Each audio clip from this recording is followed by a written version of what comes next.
Don't underestimate your change. Some Roosevelt dimes, Lincoln pennies, and Jefferson nickels are worth far more than face value. Rare dates, mint marks, and minting errors can turn a 10-cent dime, a 1-cent penny, or even a 5-cent nickel into hundreds or thousands of dollars. Check your coins. You might be holding treasure. The 1975 United States 1-dime coin is one of those small pieces of pocket change that most people never give a second thought to. At just 10 cents, it often disappears quickly in everyday use, whether buying a cup of coffee, getting change from a dollar, or rattling around in a coin jar at home. But for collectors and coin enthusiasts, the 1975 dime carries more significance than its face value. It represents not only a continuation of the popular Roosevelt dime series, but also a moment in minting history with surprising twists, production decisions, and in rare cases, error coins that can transform an ordinary dime into something worth hundreds or even thousands of dollars.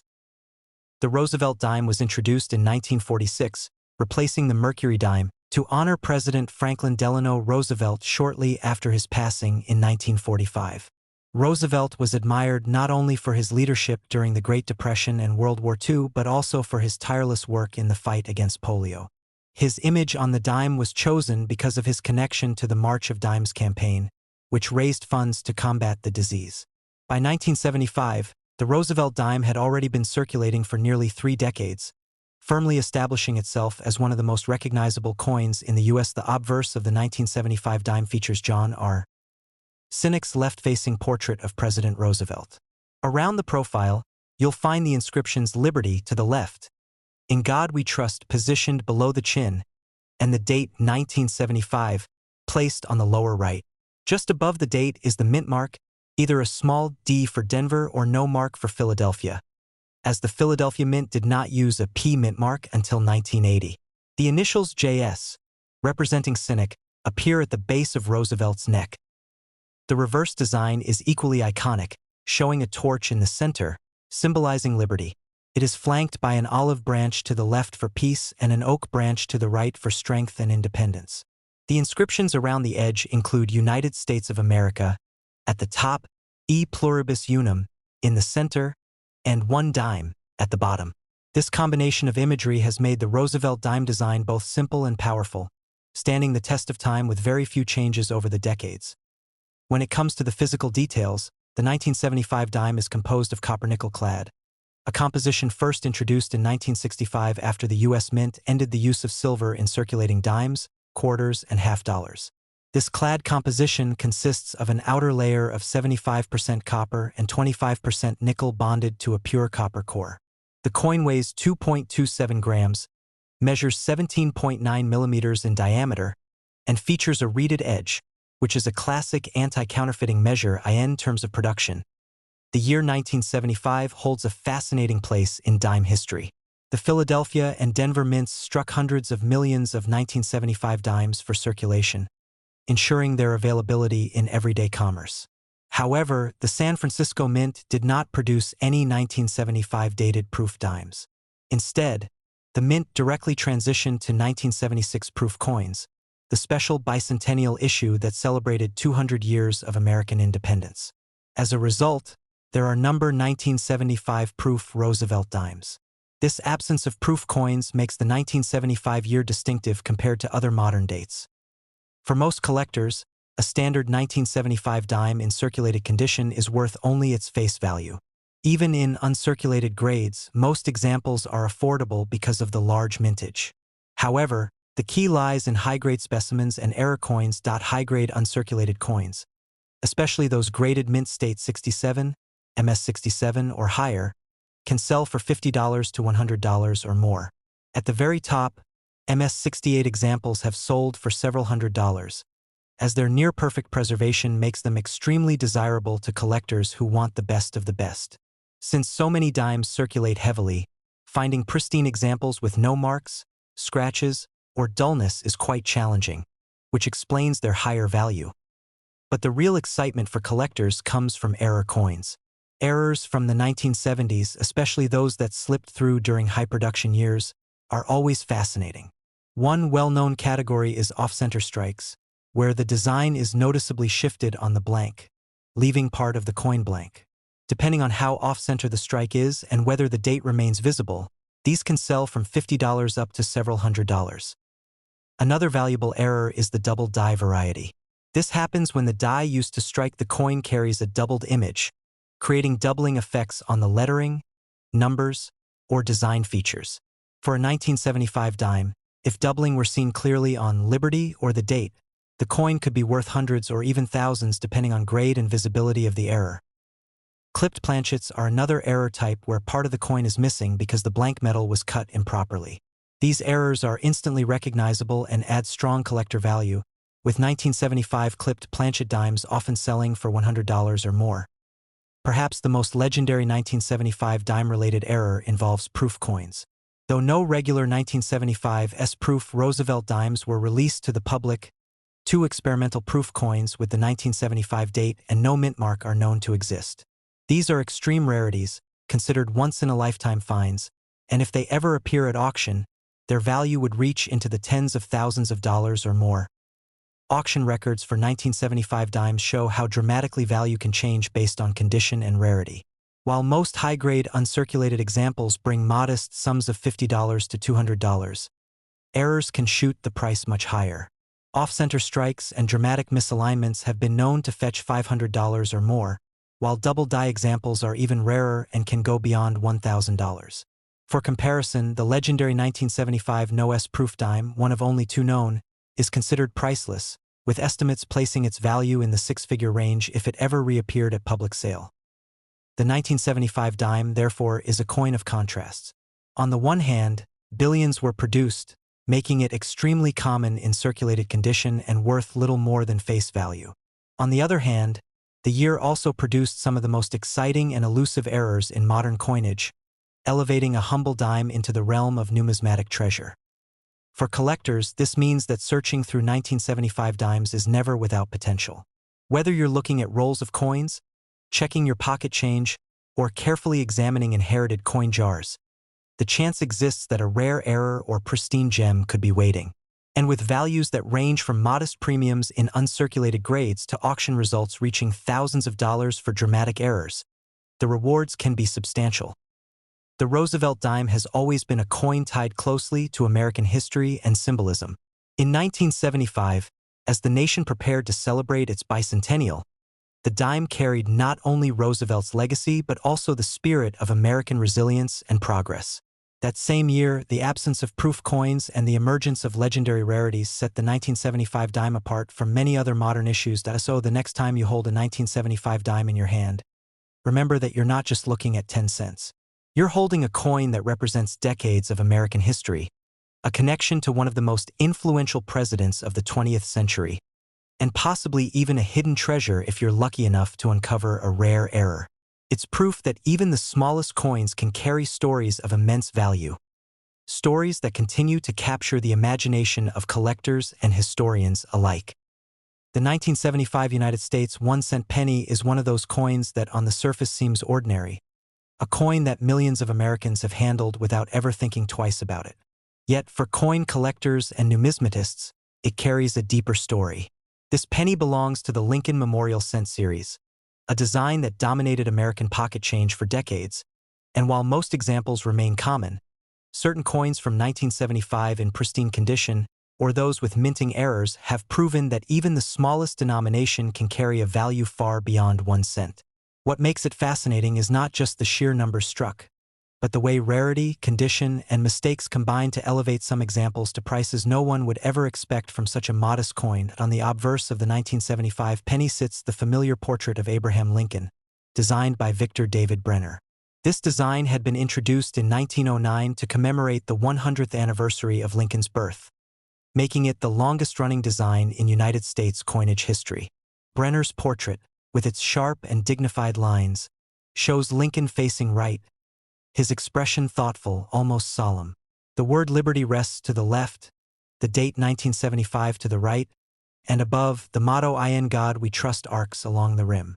Depending on where the coin was minted, you will find no mint mark for Philadelphia issues, a small D for Denver, or an S for the San Francisco proof coins. The reverse design is the Lincoln Memorial, first introduced in 1959 on the 150th anniversary of Lincoln's birth. Designed by Frank Gasparo, this reverse shows the grand marble structure, complete with faint details of the statue of Lincoln visible between the columns if you look closely.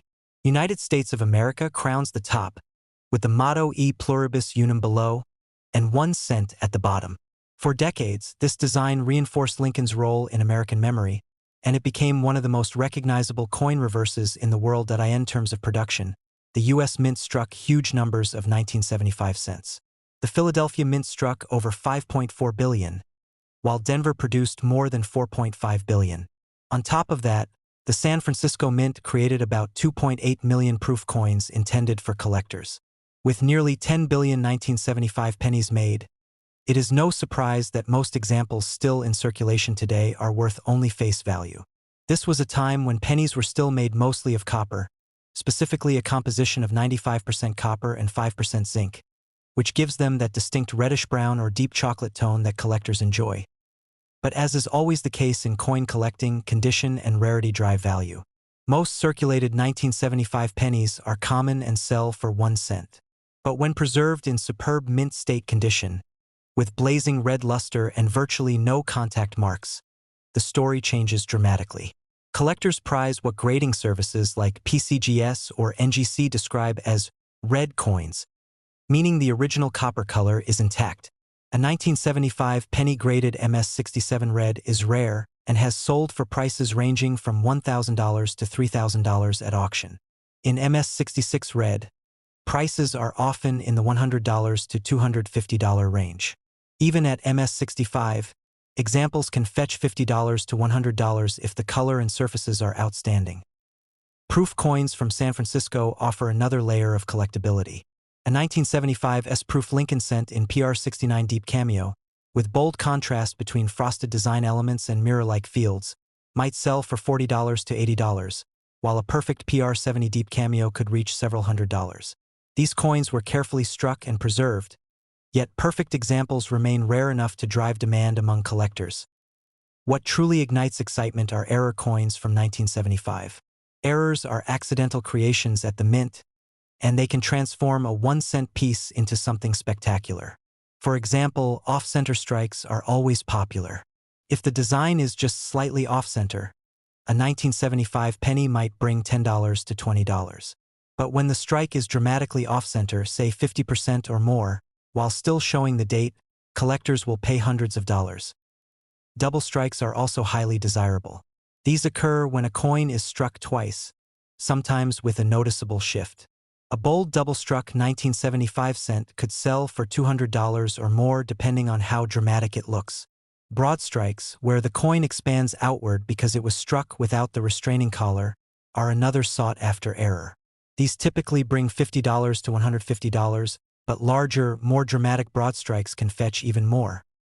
Perhaps the most valuable error is the wrong planchet strike. This happens when a penny design is accidentally struck on a blank meant for another denomination.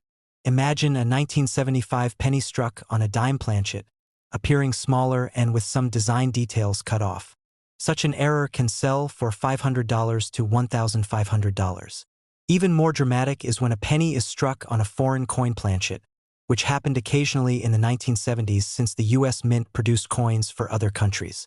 These rarities can bring several $1,000s at auction, depending on the specifics. Other fascinating varieties include die clashes, where faint outlines of the reverse design appear on the obverse from dies striking each other without a planchet in between. These oddities usually sell for $50 to $100. Cuds, which result from a piece of the die breaking off and leaving a raised blob on the coin, can be far more valuable, sometimes reaching into the hundreds depending on size. Auction records prove the potential of the 1975 penny. One of the most notable sales involved a 1975 D Lincoln cent graded MS-67 red by PCGS, which brought in over $3,000 at auction, making it one of the highest prices realized for this date. Other examples in the same grade have consistently sold for $1,500 to $2,000, demonstrating how much collectors value top-end coins from such a common year. Even an ordinary penny, if preserved with incredible care and graded by a reputable service, can turn into a serious investment. It's worth noting too that the 1970s were a time of transition for the penny. The copper composition remained through 1981, but inflation was steadily eating into the value of the cent. By 1982, the mint would shift to a copper-plated zinc composition to reduce costs. This means that the 1975 cent, along with others of the decade, holds a certain nostalgic charm for collectors, as it belongs to the final era of true copper pennies. So what can we take away from the 1975 penny? For most people, it will always be just a coin they find in their pocket, nothing remarkable, something they might drop into a jar and never think about again. But for collectors, the 1975 Lincoln Memorial Cent offers a reminder of how condition, rarity, and the unexpected quirks of the minting process can transform the ordinary into the extraordinary. Whether it's a blazing red gem certified at the top of the grading scale, a dramatic error coin that tells the story of the mint's fallibility, or a perfect proof that glistens under light, the 1975 penny shows that even the smallest coin can hold big surprises. The next time you come across an old penny and change, take a second look. That dull brown cent might not seem like much, but it could be an overlooked gem. After all, the coin that once bought candy or gum could, under the right circumstances, be worth hundreds or even thousands of dollars. The 1975 Lincoln penny is proof that in the world of coin collecting, treasures are often hiding in plain sight, waiting for someone with the right eye to discover them.